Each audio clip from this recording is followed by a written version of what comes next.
Cuenta el Evangelio de San Juan que en la madrugada del domingo de Pascua, una trágica noticia sacudió a los discípulos de Jesús. El cadáver del maestro había desaparecido de la tumba y al parecer ellos pensaban que lo habían robado. No estaba donde había sido colocado un par de días antes. Fue María Magdalena, según este evangelio, quien hizo el descubrimiento y dio la voz de alarma a los discípulos. El relato dice así, escucha. El primer día de la semana va María Magdalena al sepulcro de madrugada, cuando todavía estaba oscuro, y ve que la piedra que cerraba el sepulcro estaba quitada. Sale corriendo, llega a donde estaba Simón Pedro y el otro discípulo a quien Jesús amaba, y les dice: Se han llevado del sepulcro al Señor, y no sabemos dónde lo han puesto. A ver, Juan no nos dice a qué fue María Magdalena a la tumba de Jesús. Quizá a llorar o quizá a rendirle homenaje. Pero al ver que estaba abierta y que faltaba el cadáver de Jesús, lo primero que se le ocurrió pensar es que se lo habían robado. Eso pensó ella. El evangelista sigue contando lo siguiente. Salieron Pedro y el otro discípulo, y se dirigieron al sepulcro. Corrían los dos juntos, pero el otro discípulo corría más que Pedro y llegó antes al sepulcro. Se agachó para mirar, y vio que las vendas estaban en el suelo. Pero no entró. Detrás de él llega Simón Pedro, entra en el sepulcro y ve las vendas en el suelo. Y plegado en un lugar aparte, no junto a las vendas, el sudario que cubrió su cabeza. Entonces entró también el otro discípulo, el que había llegado antes al sepulcro, vio y creyó.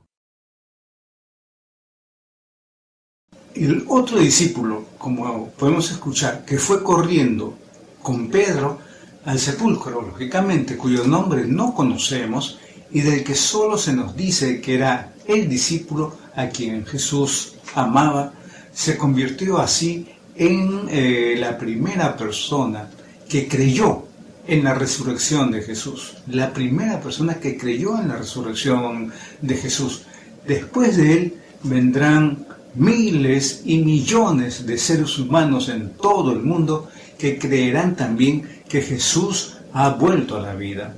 Pero fue este discípulo el que nos ha precedido y el que nos abrió el fascinante camino hacia esta fe. Sin embargo, hay algo en este relato que resulta, puede decirlo así, enigmático. Es la frase que dice, vio y creyó. ¿Qué es lo que vio el discípulo amado en la tumba de Jesús y qué le llevó a creer? Pedro había visto las mismas cosas que él un momento antes y no había creído. ¿Por qué él sí lo hizo? ¿Cómo descartó la idea de un robo del cadáver y se convenció de que Jesús había resucitado? Esas preguntas uno se puede hacer. Según algunos entendidos en Biblia, esta escena, el Evangelio de Juan, simplemente quiere decirnos que el discípulo amado tenía una mayor sensibilidad que Pedro y por lo tanto una fe superior, justamente porque era amado de Jesús. Pero de ser así, tendríamos que concluir que Jesús fue el responsable de la falta de fe de Pedro por no haberlo amado tanto como para que él también desarrollara su fe, vamos a decirlo así, lo cual resulta pues inadmisible. ¿Qué fue entonces lo que llevó al discípulo amado a ver y creer? Esa es una gran pregunta y la respuesta pues a este enigma tiene que estar en algo que él alcanzó a ver aquella madrugada en la tumba. Pero antes de para explicar qué cosa fue, conviene que aclare que el evangelista San Juan no está contando aquí un hecho histórico, ni una crónica de lo que realmente sucedió en el domingo de Pascua, sino una narración teológica, es decir, espiritual, para transmitir a sus lectores la noticia de que Jesús ha resucitado y está vivo otra vez. Para enseñarnos eso, describe esta escena de Pedro y el discípulo amado entrando, lógicamente, en el sepulcro. Por lo tanto, no voy a explicar qué es lo que sucedió esa mañana, sino qué es lo que quiso decir el evangelista al contar pues esta escena. Volvamos entonces al Evangelio. Según el texto que hemos escuchado de Juan, cuando llegaron los dos discípulos a la tumba, vieron en su interior las vendas y demás lienzos mortuorios usados para envolver el cadáver de Jesús, unos tirados en el suelo y otros de repente dejados en un rincón. Y según esta descripción, los ladrones podrían perfectamente haberlos dejado allí antes de llevarse el cuerpo, por lo que no se comprende qué fue lo que disparó, voy a decirlo así, la fe de este discípulo amado. La dificultad para entenderlo radica en que el texto de San Juan que hemos escuchado anteriormente, tomado de la Biblia de Jerusalén, contiene algunos errores de repente de traducción que impiden captar con claridad su significado. Y no solo la Biblia de Jerusalén, sino la mayoría de las Biblias incluyen más o menos esta misma versión errónea. Sí, en efecto, si leemos el texto original griego del Evangelio, descubrimos que los traductores de la lengua castellana cometieron varios errores al describir la escena de los discípulos en la tumba. Estos errores se refieren a tres cuestiones que resultan claves para entender el mensaje del evangelista Juan. Primero, ¿qué lienzos vieron? Segundo, ¿dónde los vieron? Y cómo los vieron. El qué lienzos, dónde y cómo los vieron. Esto es importante. Según el Evangelio de San Juan, lo primero que pudieron ver los discípulos al entrar en la tumba fue la otonia. Las Biblias suelen traducir esta palabra como vendas. También unos versículos antes, cuando se cuenta el entierro de Jesús, las Biblias dicen que tomaron el cuerpo de Jesús, lo envolvieron con vendas, y eso es otonia. Pero en realidad otonia no significa vendas, sino sábana, es decir, un pedazo grande de paño con el que se cubrió todo el cuerpo de Jesús antes de depositarlo en la tumba. Esta traducción concordaría con los otros tres evangelios que afirman que al morir Jesús lo cubrieron con una sábana. Aunque ellos emplean otra palabra griega, que es sindón. Sí, ya están imaginándose la palabra, ¿no? El hecho de que algunas Biblias traduzcan otonia por vendas nos puede hacer creer que el cadáver de Jesús fue vendado de los pies a la cabeza con largas tiras de lienzo enrolladas alrededor de su cuerpo, al estilo, por ejemplo, de las momias egipcias. Pero ese modo de enterrar no corresponde a la costumbre judía. Las dos únicas personas que en la Biblia aparecen vendadas así y embalsamadas son el patriarca Jacob y su hijo José. Por un motivo lógico, ambos murieron en Egipto y por lo tanto fueron sepultados siguiendo el procedimiento egipcio de la momificación.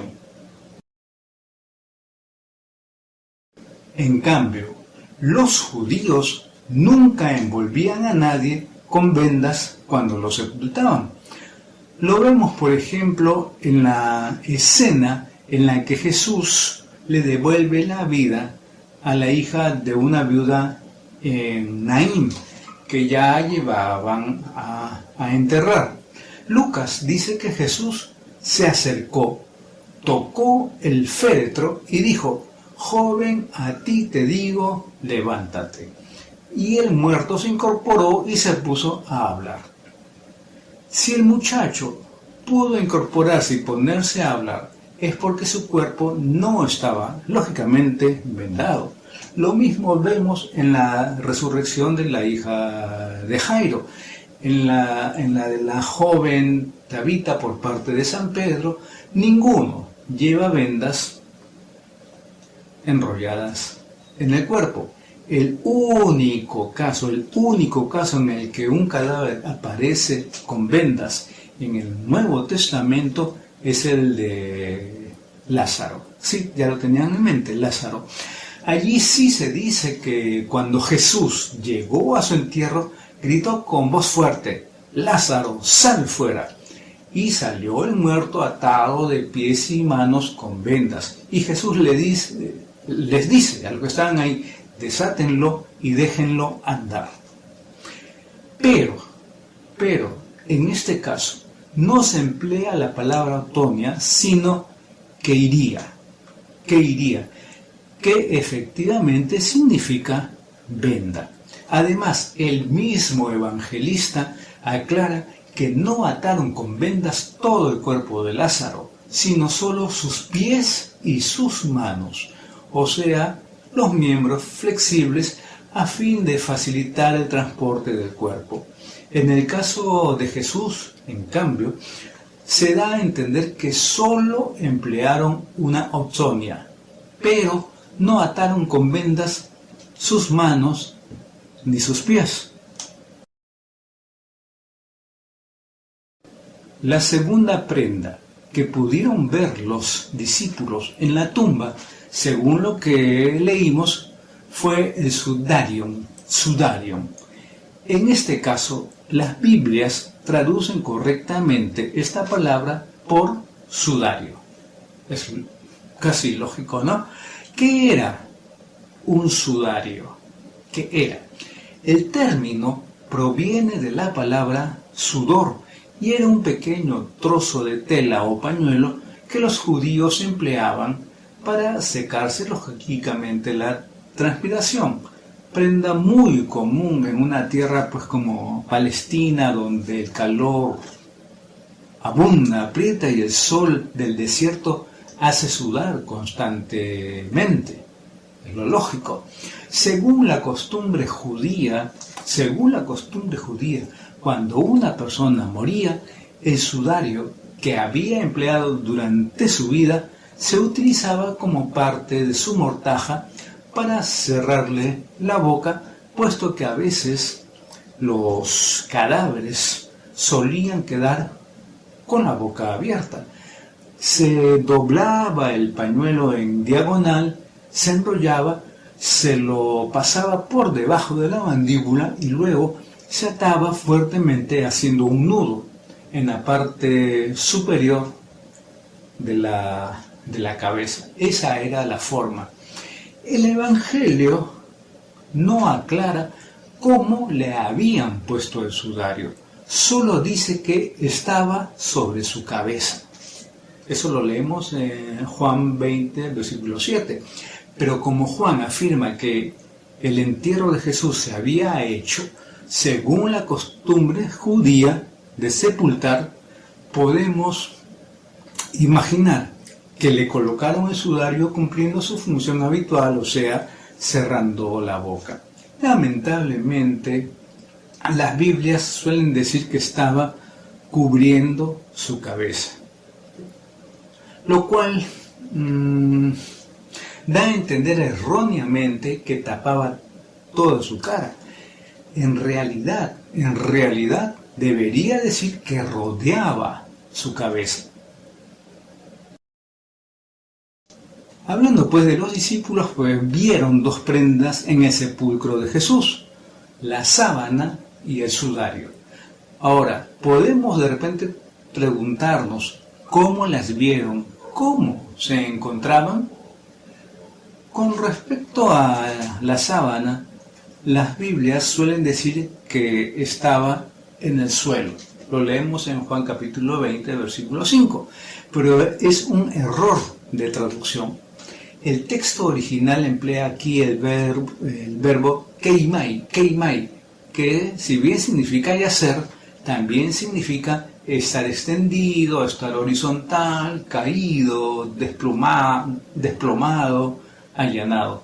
O sea, la traducción correcta sería que la sábana estaba aplanada, como quien dobla una sábana, lógicamente, ¿no? Y la guarda así dobladita, bien estiradita. La idea que quiere transmitir San Juan es que el lienzo que antes envolvía el cuerpo de Jesús por delante y por detrás y se hallaba abultado por la presencia del cadáver adentro, ahora estaba aplastado, caído, desinflado, desplomado bajo su propio peso, como si el cuerpo se hubiera, voy a decirlo así, volatilizado.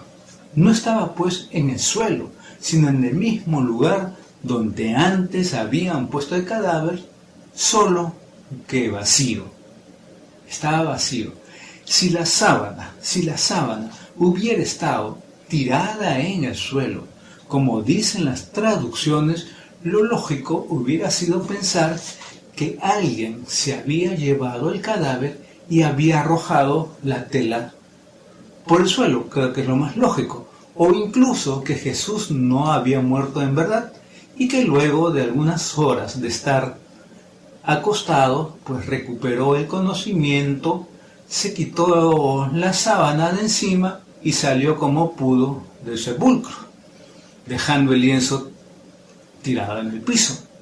Pero al aclarar Juan que la sábana estaba solo aplanada, significa que la hallaron tal como la habían dejado el viernes anterior, solo que sin el cuerpo adentro.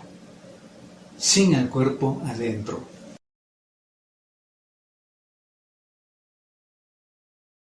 Ahora, con respecto al sudario, las traducciones también cometen errores. Dicen que estaba plegado y que se hallaba no colocado con la sábana, pero se trata de dos equívocos. Vamos a ver esto, ¿no? El primero, porque al afirmar que estaba plegado, da a entender que se hallaba doblado, alisado. Pero el verbo que se emplea es entulizo, sí, como está ahí, que significa enrollar. El sudario pues se hallaba en realidad enrollado, enroscado. El segundo, porque el texto no dice que se hallaba no colocado con la sábana, sino no aplanado, keimai, como la sábana. Aquí Juan vuelve a usar el verbo keimai, que ya vimos que significa aplanar, allanar. Lo que quiere decir el evangelista es que el sudario que antes estaba alrededor de la cabeza de Jesús no se hallaba aplanado, alisado como estaba la sábana. Creo que eso ya podemos ir entendiéndolo. No lo habían desatado. Seguía enrollado y conservando su forma ovalada de argolla, como si siguiera rodeando todavía la cabeza de Jesús, que ya no estaba. De haber sido robado el cadáver, de haber sido robado el cadáver, el pañuelo tendría que haberse abierto. Tendría que haberse abierto. Falta por preguntarnos lo siguiente: ¿dónde estaban la sábana aplanada y el sudario enrollado? ¿Dónde estaban? De la sábana no se dice nada.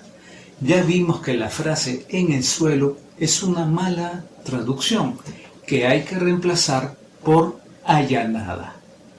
Por lo tanto, se supone que la sábana estaba en el mismo lugar donde la habían puesto el día del entierro.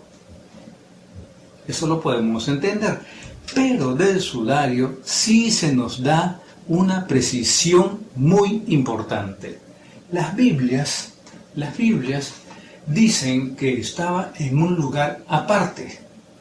En realidad, la frase griega dice "en su lugar propio", eis enatopon. Juan quiere señalar que el sudario, además de estar enrollado, seguía en el mismo lugar, ocupando el espacio donde antes había estado la cabeza de Jesús. Ahora sí, con estas aclaraciones podemos proponer una traducción correcta del episodio evangélico, que sería la siguiente, ¿no? Salieron Pedro y el otro discípulo y se dirigieron al sepulcro. Corrían los dos juntos, pero el otro discípulo corría más que Pedro y llegó antes al sepulcro. Se agachó para mirar y vio que la sábana estaba, voy a decirlo así, desinflada, pero no entró. Detrás de él llega Simón Pedro, entra en el sepulcro y ve la sábana, voy a usar ese término, desinflada, y el sudario que estuvo alrededor de su cabeza no alisado como la sábana, sino enrollado en su propio lugar. Entonces entró también el otro discípulo, el que había llegado antes del sepulcro, vio y creyó. Queda así desvelado lo que los discípulos contemplaron al entrar en la tumba vacía, que todos los paños fúnebres seguían en su lugar exacto donde los habían puesto el viernes por la tarde. Solo la sábana estaba desinflada y el sudario que había sujetado la boca de Jesús seguía enrollado y formando un pequeño bulto en forma de argolla bajo la sábana en el lugar donde había estado su cabeza. Era evidente que no podían haberse robado el cuerpo.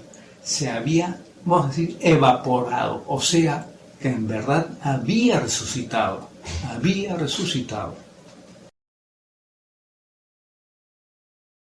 Algo más.